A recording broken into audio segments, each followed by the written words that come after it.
சரவண ஜோதியே நமோ நம. வாழ்க வையகம், வாழ்க வளமுடன். அனைத்து தமிழ் நெஞ்சங்களுக்கும் கனிவான வணக்கங்கள். கடன் இல்லாத மனிதனே இல்லை. பணக்காரனுக்கும் கூட அவன் தகுதிக்கு ஏற்ப கடன் நிச்சயமாக இருக்கும். கடனே இல்லாமல் நான் வாழ்ந்து காட்டுகிறேன் என்று நீங்கள் சவால் விட்டாலும் கிரகங்களும் விதியும் உங்களை எப்படியாவது கடன் வாங்க செய்துவிடும். அப்படி கடன் தொல்லையால் அவதிப்படுபவர்கள் ஏராளமாக இருக்கச் செய்கின்றார்கள். பல்வேறு பரிகாரங்களை செய்து கடன் தீர வேண்டிக் கொள்கின்றனர். என்ன செய்தாலும் அவர்களுடைய கடன் மட்டும் தீர்ந்தபாடில்லை என்று புலம்புபவர்களுக்கு மிக எளிதாக செய்யக்கூடிய பரிகாரங்களை இந்த பதிவின் மூலம் பார்க்கலாம். கடன் வாங்காத மனிதர்களே இருக்க முடியாது என்பதுதான் யதார்த்தம். மனிதர்கள் மட்டுமா, எல்லா நாடுகளும் கூட கடன் வாங்குகின்றன. ஆனானப்பட்ட திருப்பதி வெங்கடாஜலபதி சுவாமியே கடன் வாங்கித்தான் கல்யாணம் செய்து கொண்டார். எனவே கடன் வாங்குவது சகஜம். அதை கட்டுப்பாட்டுக்குள் வைத்து வாழ்க்கையை செவ்வனே நடத்த வேண்டும் என்பதே பெரியோர்களின் கட்டளை. பசியோடு கூட உறங்கலாம், கடனோடு உறங்காதே என்பது ஆன்மீகம் காட்டும் அறிவுரை. ஜோதிடத்தில் நமது முன்னோர்கள் மிக முக்கியமான விஷயங்களை சூட்சமான முறையில் சொல்லியிருக்கிறார்கள்.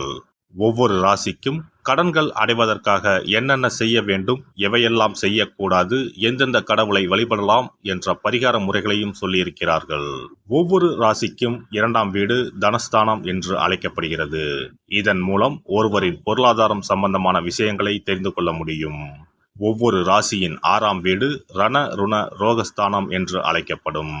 ஒவ்வொருவருடைய மன சம்பந்தமான வலி, உடல் சம்பந்தமான வலி, ஆரோக்கியம், கடன் போன்றவைகளை நாம் 6ஆம் இடத்தின் மூலமாக தெரிந்து கொள்ளலாம். ஒருவருடைய ஜாதகத்தில் 6ஆம் இடத்தில் லக்னத்திற்கு 6ஆம் இடத்தில் எந்த கிரகம் இருந்தால் எந்த மாதிரியான பலன்கள் ஏற்படும் என்பதை பற்றி பார்க்கலாம். 6ஆம் இடத்தில் சூரியன் இருந்தால் வெப்பம் சம்பந்தமான விஷயங்கள், வெப்ப நோய் சம்பந்தமான விஷயங்களும், அரசு சார்ந்த கடன்களும் இருக்கலாம். சந்திரன் இருந்தால் நீர் சம்பந்தமான பிரச்சனைகளும், சீக்கிரமே அடையக்கூடிய கடனும் இருக்கலாம். செவ்வாய் இருந்தால் இரத்தம் சம்பந்தமான பிரச்சனைகளும், பூமி சம்பந்தமான கடனும் இருக்கலாம். இவர்களுக்கு மருத்துவ செலவுகள் அடிக்கடி ஏற்படும். புதன் இருந்தால் நரம்பு சம்பந்தமான பிரச்சனைகளும், பணம் சம்பந்தமான பிரச்சனைகளும் இருக்கலாம். குரு இருந்தால் வயிறு சம்பந்தமான பிரச்சனைகளும், தெய்வ கடன் சம்பந்தமான விஷயங்களும் இருக்கலாம். சுக்கிரன் இருந்தால் மறைவிடங்களில் பிரச்சனைகளும், கொடுக்கல் வாங்கலில் சில சிரமங்களும் இருக்கலாம். சனி இருந்தால் முழங்கால், முழங்கை, இடுப்பு சம்பந்தமான இடங்களில் பிரச்சனைகளும், பூமி சம்பந்தமான இடங்களில் பிரச்சனைகளும் இருக்கலாம். ராகு இருந்தால் முகம் சம்பந்தமான பிரச்சனைகளும், பூர்வீக வழியில் சொத்துக்கள் பிரச்சனைகளும் இருக்கலாம். கேது இருந்தால் ஞாபக மறதி சம்பந்தமான விஷயங்களில் சிறிது இரக்கங்களும், கையிருப்பு சம்பந்தமான பிரச்சனைகளும் ஏற்படும்.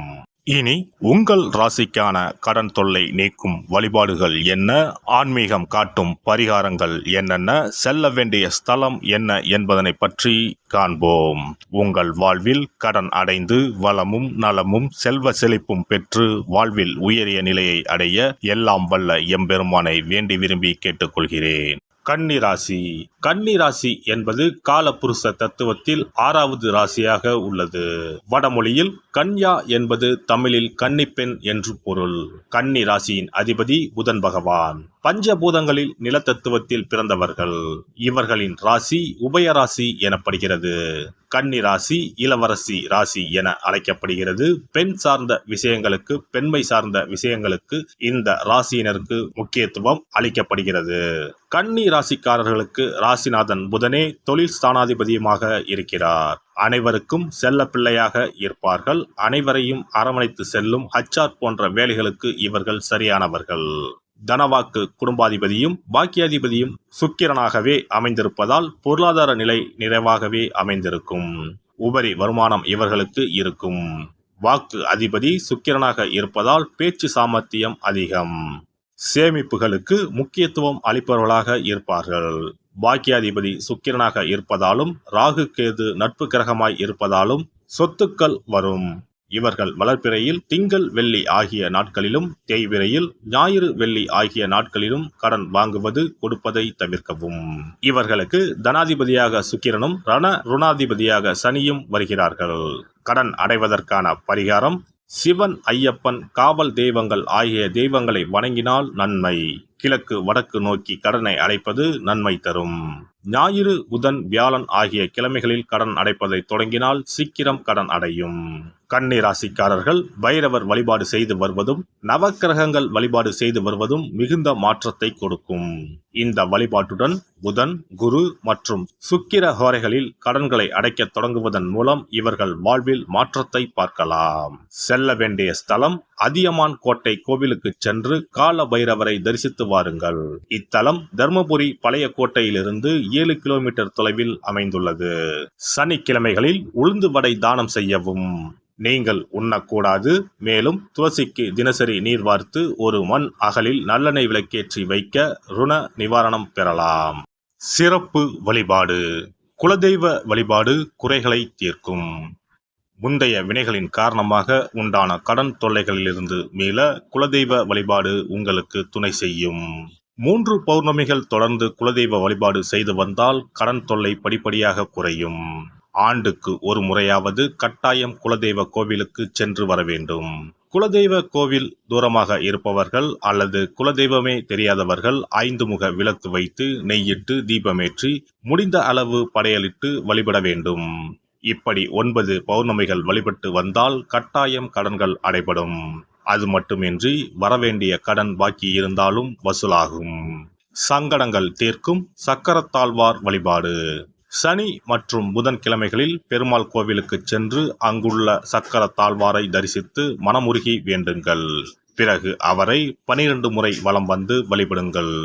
துளசி மாலை சாற்றி வேண்டிக் கொள்ளுங்கள். நிச்சயம் கடனால் உண்டான சங்கடங்கள் நீங்கும்.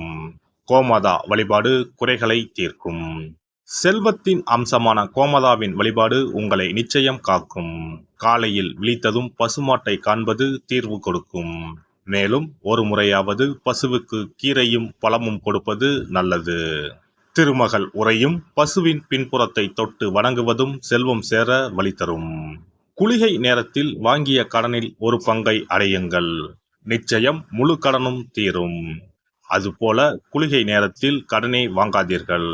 அடகு வைத்த நகைகள் வீடு வந்ததும் நன்கு சுத்தம் செய்து மஞ்சள் நீரில் போட்டு பூஜை அறையில் ஒரு நாள் வைத்த பிறகே உபயோகப்படுத்துங்கள். வீட்டை எப்போதும் சுத்தமாகவும் தெய்வ கடாட்சமாகவும் வைத்துக் கொள்ளுங்கள். திருமகள் தங்கும்படி உங்கள் சுற்றமும் செயலும் இருக்கும்படி பார்த்து கொள்ளுங்கள். கடன் தீரும் வரை பூஜை அறையில் மஞ்சள் பொடியால் அக்ஷயம் என்று எழுதி வாருங்கள். தோரண கணபதியை அன்றாடம் விளக்கேற்றி வழிபடுங்கள். சதுர்த்தி நாட்களில் நைவேத்தியம் சமர்ப்பித்து வழிபடுங்கள். நிச்சயம் கடன் தீரும். ருண விமோசன பைரவர் வழிபாடு கட்டாயமாக உங்களின் எல்லா கடன்களையும் தீர்க்க உதவும்.